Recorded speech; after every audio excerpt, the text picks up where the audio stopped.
proteção mais, como é que eu posso dizer, mais direta e mais contra impactos diretos para o sistema nervoso central, ele possui uma proteção íntima que permite a ele não ser afetado nem por toxinas, nem por bactérias, nem por protozoários e outros parasitas. Que proteção é essa? É a chamada barreira hematoencefálica. Somente o sistema nervoso central tem essa barreira hematoencefálica. O coitado do sistema nervoso periférico não possui barreira hematoencefálica. E o que é isso, professor? Ele é, está ilustrado aqui nessa partezinha mais externa do sistema nervoso central, uma fina camada, que a gente vai estudar, que são as pia mater, dura mater, aracnoide, 3 camadas de proteção e mais um revestimento de células especiais que a gente chama de células da glia. Deixa eu ver se eu botei não. E mais um revestimento de células que se chama células da glia, que são células nervosas igual ao macrófago. Ela é uma célula nervosa preparada para proteção, para combate. É muito massa isso. Então olha só, o que é essa barreira hematoencefálica, professor? Ela seleciona quais são, aí vem aquela questão lá com relação aos psicofármacos, quais são os produtos químicos que podem entrar no sistema nervoso central, quais são os produtos químicos que entram parcialmente no sistema nervoso central e quanto tempo eles ficam lá dentro. Ó, tem que entrar e ficar 3 segundos, depois eu te removo. Então a barreira hematoencefálica é quem comanda o acesso ao sistema nervoso central. E é por isso que a gente consegue ficar bem na maioria das intoxicações e das infecções parasitárias, porque eles não conseguem atravessar essa barreira hematoencefálica. Tá? Ele protege a gente de muitas infecções. Professor, mas fulano pegou meningite, que é a inflamação das meninges do sistema nervoso central. Tá, mas nem tudo é perfeito. Imagina os milhares, né, de doenças que tem aí, de toxina, de bactéria, de tudo enquanto que ela consegue impedir. Aí 1 ou 2 entram, tu vai falar mal dela? Não, né? Então nem tudo é perfeito. Então vai ter toxinas, por exemplo, neurotoxinas. As neurotoxinas são um grupo especializado de toxinas que a natureza desenvolveu com o intuito de atravessar essa barreira hematoencefálica. Ô professor, mas como é que a natureza desenvolve uma coisa para destruir ela mesma? É necessário. Existem os predadores e os predados. Então existe sim planta predadora, existe animal predador. E para que ele paralise outro animal, toda toxina paralisante, ela é capaz de atravessar o sistema nervoso, a barreira hematoencefálica. Por isso que ela é paralisante. Se ela não atravessasse, ela não seria paralisante. E a gente conhece várias, né? Então, várias plantas produzem substâncias paralisantes. Para que isso? Para evitar predação. Ela desenvolveu como defesa. Então, o animal vai comer aquela planta, quando ele começa a comer, ele fica paralisado. Tá? A toxina neuroparalisante, né, que atravessa a barreira hematoencefálica que ela produz. E os animais predadores? Também, uma cobra coral. Todo mundo conhece cobra coral. Né? Não? Levanta o braço aí. Então, exemplo de cobra coral, levanta o braço. Então é assim, a gente tem essas situações. A neurotoxina das cobras corais, ela foi desenvolvida para atravessar a barreira hematoencefálica e paralisar a presa dela, para paralisar o camundongo, para paralisar o rato, para paralisar o passarinho. Então assim, a natureza ela desenvolveu. E aí, infelizmente, essa super proteção que é a barreira hematoencefálica, ela não é perfeita. Ela não é 100% perfeita. Mas ajuda a gente demais. Quem gosta de comer esse x-salada, x-tudo, por exemplo, aqui do barriga aqui do lado, né? A galera da turma da manhã nem tanto, mas a da turma da noite só vive lotada ali, a galera com x-salada e x-tudo. Não sei se é lavado esses negócios, essas coisas, né? Demais. Enfim, no máximo dá uma caganeirazinha, fica tudo bem. Mas imagine o tanto de toxina que ele consegue impedir de entrar no seu sistema nervoso central. Tá bom? Então é isso. Mais uma particularidade do sistema nervoso central. presença de uma barreira hematoencefálica, que é essa membrana seletiva, que impede aí a penetração nele, né, no sistema nervoso central, de toxinas e parasitos como bactérias, fungos, protozoários e vários outros parasitos. Não todos, alguns vão conseguir passar. Bom, e aí a gente vai ver um pouquinho sobre esse sistema nervoso central, a gente ainda vai destrinchar isso aqui mais para frente, quando estiver falando de neuroanatomia, mas eu preciso fazer essa primeira apresentação para você. O sistema nervoso central sozinho, que é o encéfalo grandão que nós estudamos aqui, bonitão, ele não faz nada. Porque não adianta a informação, para que ele faça alguma coisa, a informação precisa chegar até ele e precisa sair dele, né? Um computador sem fiação não faz nada, correto? Não adianta você ter o melhor computador do mundo se você não tem conexão com a internet para gerar e para elaborar as suas informações e nem tem um cabozinho para ligar na tomada para você poder funcionar. É a mesma coisa. O encéfalo sem os seus nervos cranianos não serve para nada. Então, o que é essa conexão? Quem é que vai fazer essa conexão, professor? O sistema nervoso central, ele possui 12 conexões Wi-Fi. Quer dizer, Wi-Fi não, né? Porque ele tem fio, então não é Wi-Fi, é de cabo ainda, a gente está meio antigo. Então, o organismo humano, ele tem esses 12 cabos, que na verdade não são 12 cabos, são 24. Por que, professor? Porque é 12 de um lado e 12 do outro. O nosso sistema nervoso central, na pessoa do encéfalo, ele é dividido exatamente ao meio, que por sinal é mais uma palavra errada que a gente usa. O sistema nervoso central não é dividido ao meio. Na verdade, ele se forma, ele se processa em duas metades, onde elas são um espelho perfeito uma da outra. Então, na verdade, são dois que formam um, não é um que forma dois. Entenderam a situação? Mas, didaticamente, a gente diz que ela é dividida ao meio. Bom, didaticamente, ela é dividida ao meio. Mas, na verdade, esse lado aqui, que é o lado direito, ele é exatamente idêntico ao lado esquerdo. É como se fossem gêmeos idênticos. Então, ele se forma assim, como se fossem gêmeos idênticos. Tá. Então, bora lá. Se eu tenho 12 desse lado, eu vou ter 12 desse outro também. Se eu perguntar na provazinha de vocês quantos são os pares de nervo craniano, você vai colocar o quê? Os pares são 12. Os pares são 12. Se eu perguntar quantos são os nervos cranianos, 24. Cuidado com a pegadinha. Não é pegadinha, é para ver se vocês estão atentos. É só para ver se vocês estão atentos. Então, mais uma vez. Quantos são os nervos cranianos? 24. Quantos são os pares de nervo craniano? 12. Tá? Fique atento para depois dizer, mas será porque eu pensei que fosse, o senhor me confundiu. Vou nem dar atenção. Tá? No dia da prova de vocês, e quando eu estou corrigindo, eu fico dislexo, eu não presto atenção em nada. Eu tenho dislexia auditiva, dislexia redacional, dislexia de todo jeito, não sei de nada. Tá?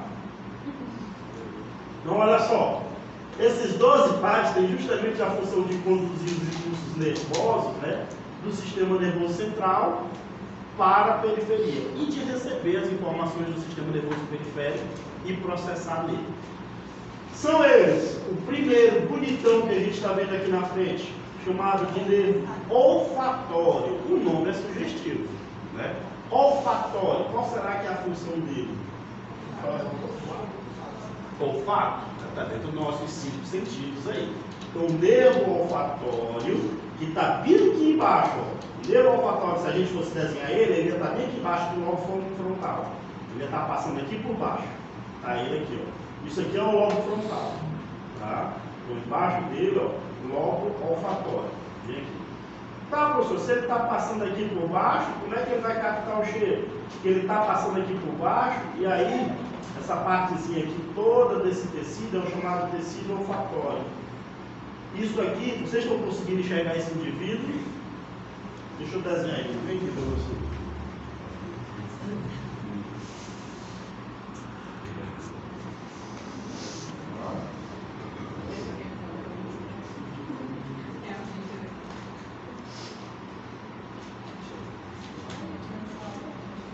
diferença ali, mano.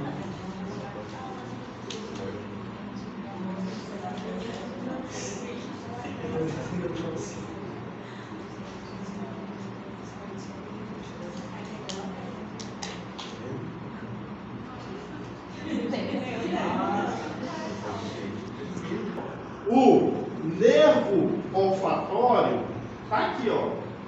Tá?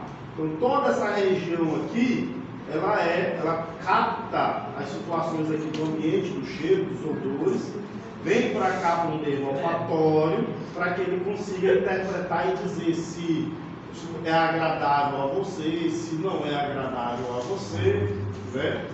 Então, todas as situações, bacaninha. Abaixo dele, tá? Ou melhor, ventral a ele, está aqui assim abaixo, a gente tem o nervo óptico, que é o segundo par de nervos cranianos, nervo óptico, tá? Tá aqui ele desenhado, tá aqui o olho do indivíduo, o nervo óptico aqui, tá? Então, o nervo óptico a gente não precisa nem dizer para que ele serve, né? É um nome gestro-efetivo.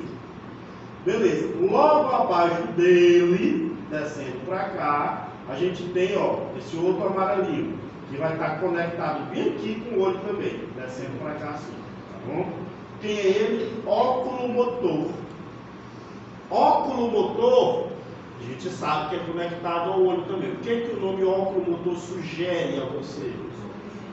O movimento dos olhos, né? Sabe o movimentozinho que tem gente que, criança que já nasce com ele, aquele olho de deboche, olhando para cima? Isso é por conta do nervo óculo-motor. Então a criança já nasce com o nervo óculo-motor bem estimulado. Ah, meu Deus do céu. Olhar de deboche. Então a capacidade de olhar de um lado para o outro desconfiado, se você está falando de movimento, olha só a folhinha assim, vai escutar, pode escutar melhor que olha, né? Mas enfim, essa capacidade de deslocamento ocular para cima, para baixo, de um lado para o outro, é responsabilidade aqui, ó, do nervo óculo-motor. Pô, professor, só o olho tem 2 nervos para ele? Para você ver como o aspecto da visão é um aspecto importante, tá? Sem o desenvolvimento da visão, o ser humano nunca ia ter chegado até aqui.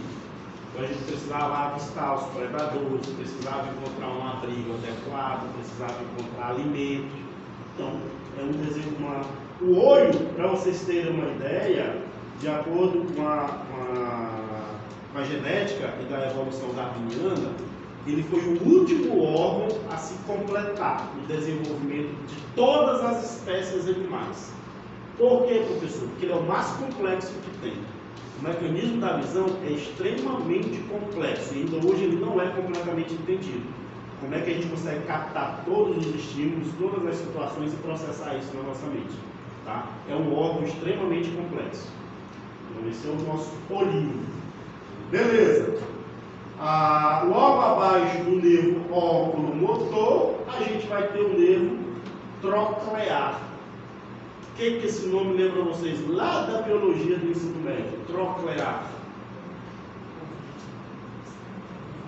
Alguém falou aí, meu nervo troclear está funcionando. Ouvido. Não é isso? Eu tenho ouvido de tuberculoso, pessoal. Eu escuto uma agulha caindo. Tá? Não sei porque que dizem isso não, mas eu ia dizer isso. Leproso? Mas leproso faz é cair os pedaços. Tá? Então, melhor o da Vandinha. No último episódio da Vandinha, que ela disse que a mãe dela tinha ouvido de morcego. Escutar, né? Fica melhor. Então, tem audição de morcego. Bora lá. Então, troclear é justamente isso. Está relacionado à audição. Tróclea. A tróclea é um ossículo que ele fica aqui que ajuda no nosso mecanismo da audição. A gente tem os 3 ossículos principais, que talvez dê tempo da gente estudar, né? Que é o estribo, martelo e bigorna. São os 3 ossículos que constituem a instituição. É isso? Aí a gente tem a membrana tivônica por cima e o ossão central geral, que é a tróclea. Beleza. Logo abaixo da tróclea, ó, tudo isso aqui que a gente está vendo de nervo craniano, está aqui embaixo, ó. Eles estão todos nessa regiãozinha daqui de baixo. Eu vejo como essa regiãozinha daqui de baixo ela é importante. Então, você sofrendo o impacto aqui embaixo, você sofre o impacto geral. no organismo do indivíduo. Felizmente, isso daqui é super protegido. Porque imagine que se alguém te der uma paulada na cabeça, ela vai bater ou aqui na frente do lobo frontal, ou aqui para trás do parietal, está bem distante dos pares de nervo aqui de baixo. Correto? Mas então como é que eu faço para atingir isso aqui, professor? Tem que estar com muita raiva do indivíduo.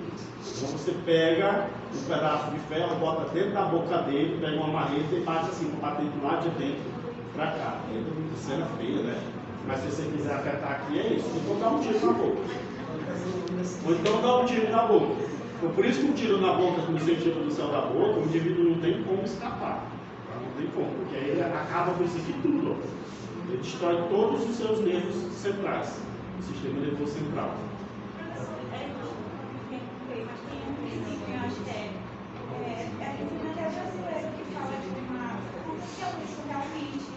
Uma mulher que ela deixou o movimento era impossível. Não sei se você já ouviu falar desse filme, que a moça ela vai caminhar na praia, e isso aconteceu realmente, né? Aí ela estava bem assim, distraída, aí um morador de rua estava tendo um susto, pegou uma ferramenta e começou a bater na cabeça dela do nada. E aí ela teve várias complicações, quase ela morre. É bem interessante, é um filme brasileiro. Aí ela passa por várias cirurgias, aí dizem que ela não tem mais chance de viver. Aí o esposo e a família, né, deles que são evangélicos, eles começam a orar bastante. É bem interessante esse filme. Aí fala muito sobre também a parte de Deus. Bem interessante.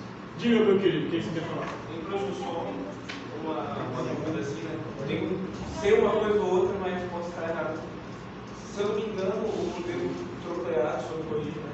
Ele é o nervo mais longo que nós temos, né? Ele é a extensão, né? Ele é mais longo que a gente tem na nossa cabeça, a ponto de mexer tanto com audição, como com equilíbrio, quanto com visão.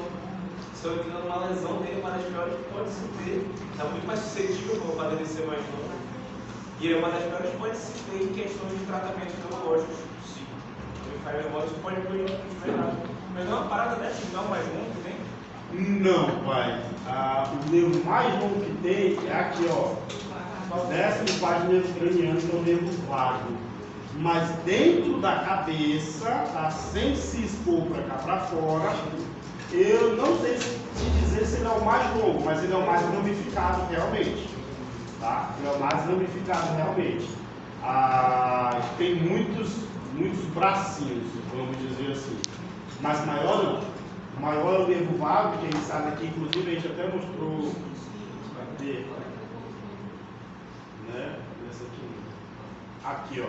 Ele sai daqui de trás da orelha, tá? Do indivíduo, aqui de trás da orelha do indivíduo, e aí ele desce por todo o corpo, indo até aqui na região. Aqui ele é nervo vago, ó. Ele vem até aqui na genitália do indivíduo. Então ele vem daqui, subindo até aqui atrás da orelha. Ele é o maior nervo que existe no sistema nervoso central. Tá? Agora, dentro do crânio, sem se expor, aí o que você fala tem sentido. Tá? Aí você fala tem sentido. Porque ele vai ter realmente muito nervo troclear, ele tem muitas ramificações para cá. Tá bom? Ele, e até está mostrando já aqui, que é o próximo, que é o trigêmeo. Tá? Tanto que o nome dele é trigêmeo, porque ó, ele tem 3 ramos grossos, e esses 3 ramos grossos se ramificam várias vezes também. Então todos eles são bem ramificados. Mas também você falou a verdade. Esse daqui, que é o troclear, está relacionado à parte do equilíbrio, ao tipo de equilíbrio. Tá? Ele está relacionado a alguns tipos de paralisias faciais e várias outras situações. Tá bom? Então ele é bastante importante, sim. O equilíbrio é porque quando a gente fala em equilíbrio, existe o centro do equilíbrio no indivíduo, que é uma parte do cérebro específica só para se concentrar no equilíbrio. Mas não é só ele. Aí você tem o próprio nervo troclear, e lesões de nervo troclear. A gente tem o labirinto, que é uma outra parte do ouvido, que inclusive vocês devem conhecer que quando inflama da labirintite, né? E a labirintite também dá perda de equilíbrio. Tem uma outra áreazinha que eu não consigo me lembrar agora, mas que ele é ativado em algumas pessoas apenas. Não sei se alguém aqui da sala vai se identificar. Que quando você está andando de carro, fazendo viagem de ônibus demorada, isso, começa a dar um enjoo, começa a dar uma tontura, né? Então tem essa partezinha lá também. Então o nosso equilíbrio ele é regido por várias partes do cérebro, não uma única não. Tá bom? Mas bora lá. Obrigado, meu amado. Então, já dando continuidade no tronco real, a gente tem um próximo que é o nervo trigêmeo, que é um nervo bem grosso também, o nome já está dizendo, tem várias ramificações, inclusive tem uma que ontem, quando eu cheguei em casa ontem à noite, foi ontem à noite que apareceu no jornal, fantástico, agora não me lembro onde é que eu vi. Eu sei que eu liguei a televisão e estava passando alguma pessoa estava falando sobre dores crônicas, sobre neurobialgia, não, era neuromialgia. Só que ele estava falando do cara que ele sentia uma dor absurda aqui no rosto. Neurologia do projeto. Isso, esse nome aí, fala Neurologia do projeto. Exatamente, galera, tá? Que era justamente nesse nervo aqui. Então, como ele emite um ramo mandibular, ele emite um ramo submandibular, ele emite um ramo facial, aí o cidadão ele sentia dor no rosto o tempo todo. Mas diz que é uma dor absurda, ele diz que é uma dor que, sei lá, como se alguém tivesse com ferro quente o tempo todo te queimando, que ardeia no rosto. Tá? E assim, não tem uma causa lógica, não tem uma causa específica. É lógico, simplesmente ele dói.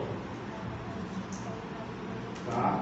Beleza, o que mais que a gente tem aqui de importantezão? Olha só, o nervo abducente está relacionado aqui com o músculo abducente mandibular. Nervo facial está relacionado com o músculo das expressões. Sabe essa capacidade de rir, ficar sério e tal? A galera costuma paralisar o nervo facial quando faz a aplicação de quê? Botox, né?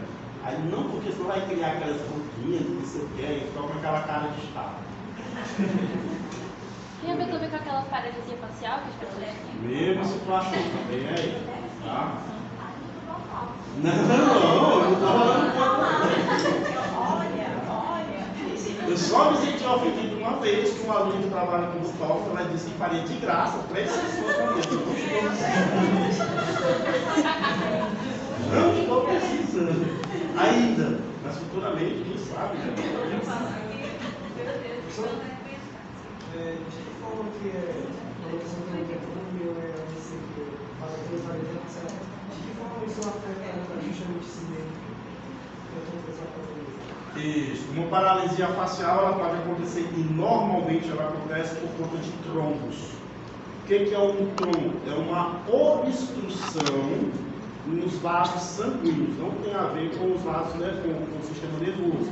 Só que quando você obstrui a irrigação para determinada área do rosto, pela formação de trombos, que tem trombo por formação de coágulo, tem trombo por formação de parasito, tem trombo por a lesão inflamatória dos vasos sanguíneos, tem trombo gasoso, tem vários tipos de trombo. Mas enfim, uma trombose está passando sangue de boa aqui. Aí, fica um coágulo bem aqui no meio. Parou de passar o sangue. O que a gente já falou que o sangue é responsável? Oxigenação. Quando você não tem oxigenação de qualquer área, aquela área morre. Aquela área perde a vida. Então você vai ter uma área que ela fica literalmente morta. Então se não tem vida naquela área, não tem irrigação, não tem nada, aí essa parte nervosa, a parte celular, a parte muscular, toda ela começa a ficar paralisada, começa a ficar insensível. Necessariamente não vai necrosar. Pode acontecer necrose, mas necessariamente não vai necrosar. Porque você pode ter só uma hipóxia, não uma anóxia. A hipóxia é só a diminuição do fluxo sanguíneo e diminuição do oxigênio. A anóxia é a seção completa, zero oxigênio, zero fluxo sanguíneo. Tá? O mais normal é a hipóxia, não a anóxia. Beleza? Então é assim, está relacionado a isso, e não necessariamente ao nervo. Tá? Aí você tem AVC, né? Que são os acidentes vasculares cerebrais, tem vários tipos também, e aí vai em qualquer parte do corpo, só lembrando, em qualquer parte do corpo. Tá? Onde tiver irrigação sanguínea acontece. Bom, cadê? O que que a gente estava falando? Tá, do nervo facial, aí a gente vai ter aqui o do vestíbulo coclear, que também está relacionado com o ouvido, né, com a ausculta, que é a cóclea do ouvido, também está relacionado com o equilíbrio. Temos ainda o glossofaríngeo, que está relacionado com a língua e os movimentos da deglutição. Glosso significa língua. Tá? O nosso músculo da língua é o músculo glosso. Tá? Aí tem o ioglosso, estiloglosso, aloglosso, vários músculos da língua. E eles são todos irrigados aqui pelo glossofaríngeo, que não só pega a base da língua, como ainda pega a faringe. Por isso que é glossofaríngeo. Temos ainda o hipoglosso, que é só relacionado aí à língua e ao movimento de engolir, movimento de deglutição. Temos aí o nervo vago, que é o que a gente vai conversar. Esses outros a gente basicamente não vai conversar na nossa aula, mas o nervo vago a gente vai falar bastante sobre ele. E temos ainda o nervo acessório. Só mais uma vez focando por que a gente está falando desses 12 pares de nervos cranianos, porque são eles que permitem a comunicação do sistema nervoso central com o sistema nervoso periférico. Então é eles que fazem essa comunicaçãozinha aqui bonitinha e com todos os movimentos e com todas as ações do nosso corpo. Tá bom? Tá. E aí, a gente também vai ter ainda uma aula de neuroanatomia, mas só adiantando para vocês que o nosso encéfalo, ele é dividido em lobos, são eles: lóbulo frontal, lóbulo parietal, lóbulo temporal e lóbulo occipital. Professor, por que ficou esse aqui em preto e branco? Esse em preto e branco que está separado, porque não faz parte do encéfalo. Quem é ele, que eu já falei que existe?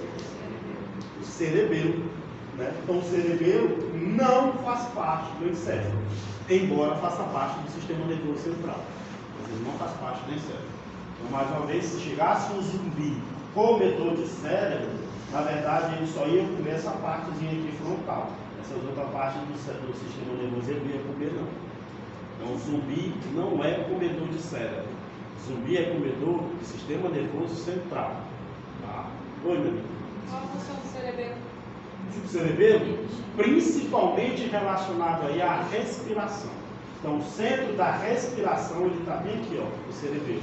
Mas aí ele vai ter outras funções, que a gente vai conversar detalhadamente sobre ele. Tá bom?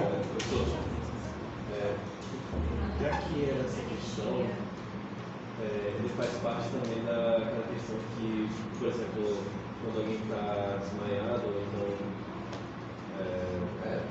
desmaiado, aí a pessoa já confere logo aqui, certo? Então não está meio que interligado? Não, filho.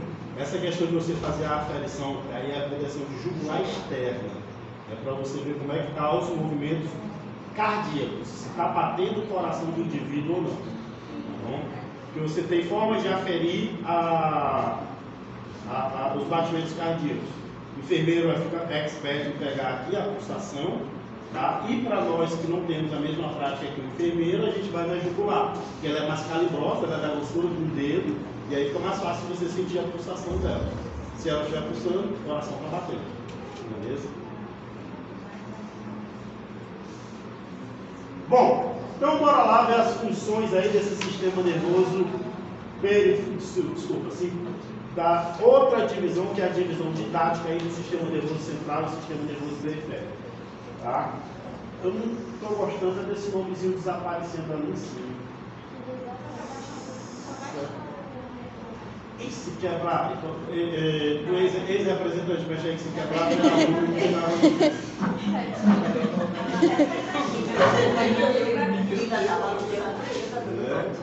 se quebrar é problema teu, eu não tenho nada a ver, e até disse para ele não mexer.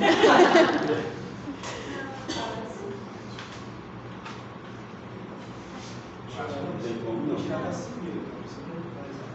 Mas se der para subir, eu acho que fica melhor. Ainda bom? Tá, pelo menos vocês conseguem ler agora.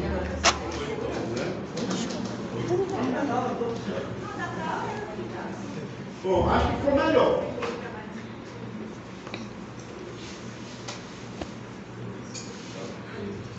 Bom, então começar essa nova etapa anatômica.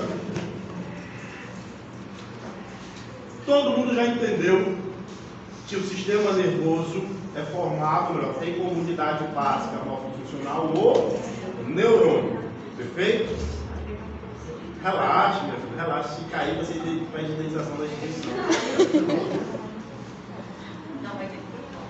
Entendemos também que esse sistema nervoso ele é dividido anatomicamente em central e periférico. Perfeito? Agora a gente vai ver uma nova divisão desse sistema nervoso central e periférico, que é com relação à sua divisão funcional. Então, anatomicamente, ele é central e periférico. Funcionalmente, ele é simpático e parasimpático. O que é isso, professor? Simpático é tudo aquilo que eu realizo com vontade. É tudo aquilo que eu tenho controle. Então, o simpático é aquilo que faz a minha vontade, não é isso? Ah, eu gosto do fulano porque ele é simpático, ele faz tudo que eu peço, né? Então, essa é a ideia do simpático, da ideia funcional. E o parasimpático? Eu não gosto daquele indivíduo. Tudo que eu peço, ele arruma desculpa, ele não faz nada do que eu peço. Então, ele é um parasimpático. Ok? Outra forma que a gente tem de classificar funcionalmente é a mesma coisa, só vou usar nomes diferentes. Tá? É que o parasimpático, que faz tudo que eu não quero, que eu não mando ele fazer nada, ele mesmo assim faz, a gente diz que ele é vegetativo. Tá? Vegetativo, ele tem uma ação vegetativa, ele faz as coisas por conta própria. Eu não domino nada do que ele está fazendo. Isso seria o sistema nervoso parasimpático. Tá? Outro nomezinho que eu tenho para isso é sistema nervoso autônomo. Tá? O autônomo já vai vir para o sistema nervoso simpático, porque eu tenho autonomia, eu mando. Quem tem autonomia não manda? Então é isso, eu tenho autonomia, eu mando. Beleza? Isso são divisões funcionais, isso não tem mais nada a ver com divisão anatômica. Aí é questãozinha na prova de vocês.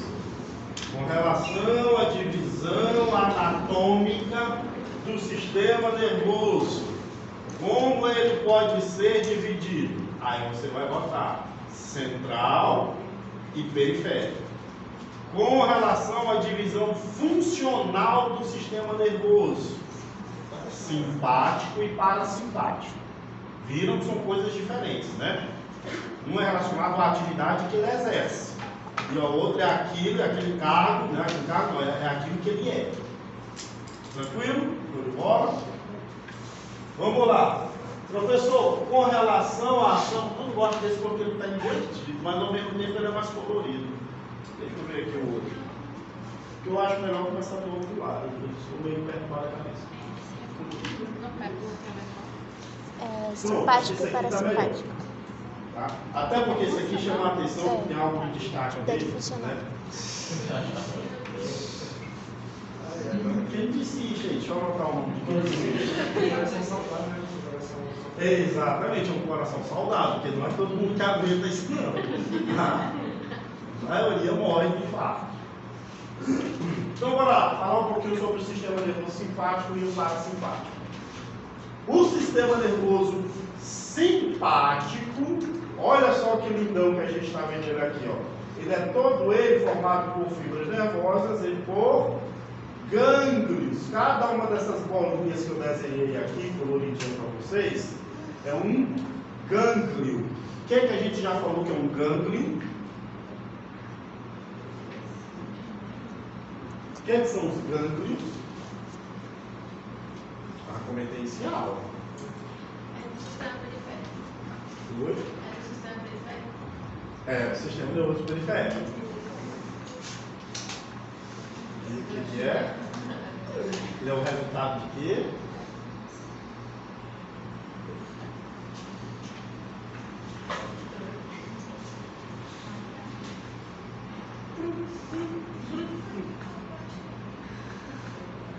É o que, meu amigo? claro, se vai acertar, se não tiver, não tem. Olha só, você tem aqui um monte de raminho, tá? Nervoso. Aqui um monte de raminho nervoso. Quando eles passam um por cima do outro, eles formam um gânglio. Então o que é um gânglio? Conjunto ficou muito fraco. Aglomerado. Ainda podemos melhorar tecnicamente.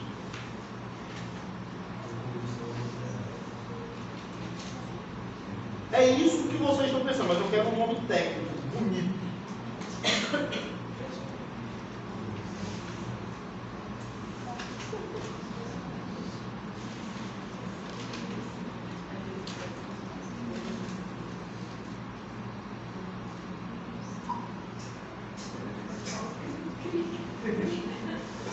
Todo mundo captou a mensagem?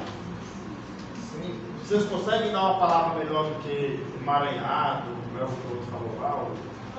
Aglomerado. Junção de neurônios. Junção. Tá tudo certo, eu só vou uma palavra mais técnica, mais bonita. Aglomerados de corpos de neurônios. Continua feia a palavra. Tá certo. Parece um monte de boca. Pode trocar a palavra aglomerado por união. Deixa eu dizer, é que eu acho bonita a palavra confluência.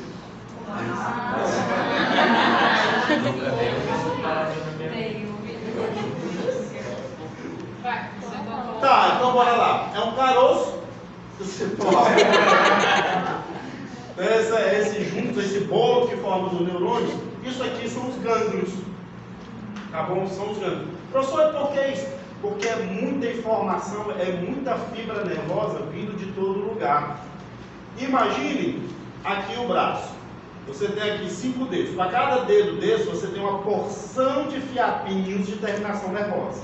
Todos eles vêm se juntando, vêm ficando mais grosso, mais calibroso, até chegar aqui próximo ao sistema nervoso central. Quando ele chega aqui próximo ao sistema nervoso central, aí eles formam esses gânglios. Daí, a partir desses gânglios, vai sair só um nervo para fazer conexão com o sistema nervoso central. Porque se chegasse todos esses aqui ao mesmo tempo no sistema nervoso central, ia ser uma bagunça de informação. Então, esses gânglios nervosos, eles têm a função de ordenar as informações.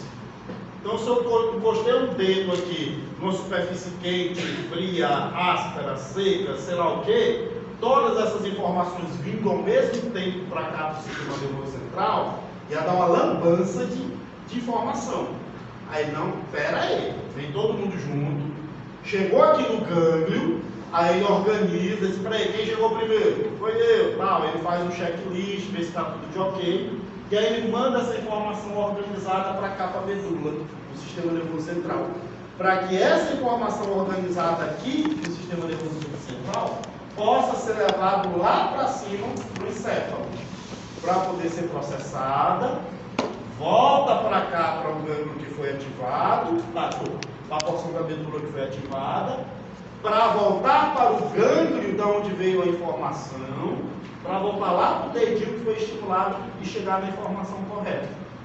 Tá? Então tem toda uma organização do sistema nervoso central. Então o sistema nervoso simpático, ele é organizado em cadeia ganglionar. Cadeia ganglionar. Perfeito? São pequenos núcleos de informação, pequenos centros de informação, de organização, melhor dizendo, da informação. Tá?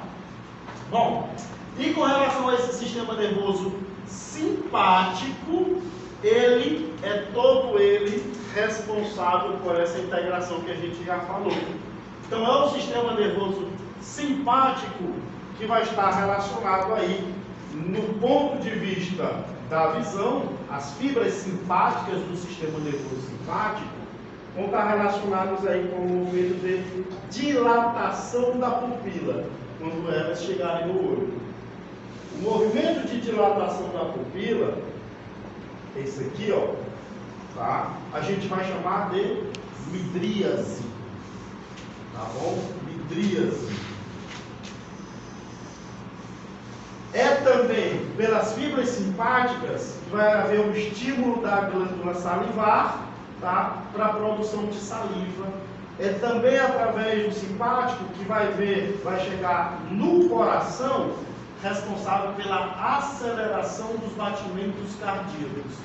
Mas veja bem, isso aqui a gente tem que conversar um pouquinho.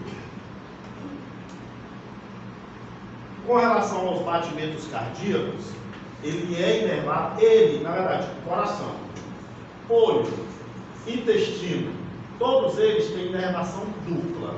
Todos eles têm inervação simpática e parasimpática. Como assim, professor? Quer dizer que eu controlo, né, inervação simpática e eu não controlo inervação parasimpática? Exatamente. Porque são órgãos essenciais à vida. Ele não pode ficar simplesmente... Olha como a natureza é inteligente. Ela sabe que nós somos irresponsáveis. Ela sabe que não podia confiar a vida do indivíduo a ele mesmo. Aí o que ela fez? Não deixa que eu tome de conta dele. Então esses órgãos essenciais à vida, a gente controla em parte. Por isso que ele tem inervação simpática. Mas a parte principal dele eu não controlo. Então ele é inervação parasimpática. Mais uma vez, como é que eu controlo o coração de forma simpática? Geralmente em situações de ira, ou então para pessoas mais controladas, né, pessoas mais centradas, mais monge tibetano e essa situação toda, ele consegue também diminuir o batimento cardíaco. Mas acelerar é muito mais fácil. Acelerar, eu olho para determinada pessoa, a raiva daquela pessoa, não vontade de correr ela da escada. Chega, já acelera o coração para bombear sangue, para me dar impulso para me derrubar a pessoa da escada. Mas eu vou me controlar para não fazer isso. Então, acelerar o coração, a gente acelera da forma mais fácil do mundo. Tá? Qualquer sensação, qualquer sentimento ruim, qualquer vontade de fazer o mal, já acelera o coração. Correto? Só que o coração, no seu batimento normal, no seu ritmo cardíaco normal, ele obedece mais à inervação parasimpática, que é justamente a que eu não controlo. Que é justamente a que está batendo agora aí, no coraçãozinho de vocês. Está tudo batendo, porque vocês não estão precisando se preocupar. Está tudo acontecendo de forma parasimpática. Então ele tem dupla inervação, simpática e parasimpática. E olha como são as situações.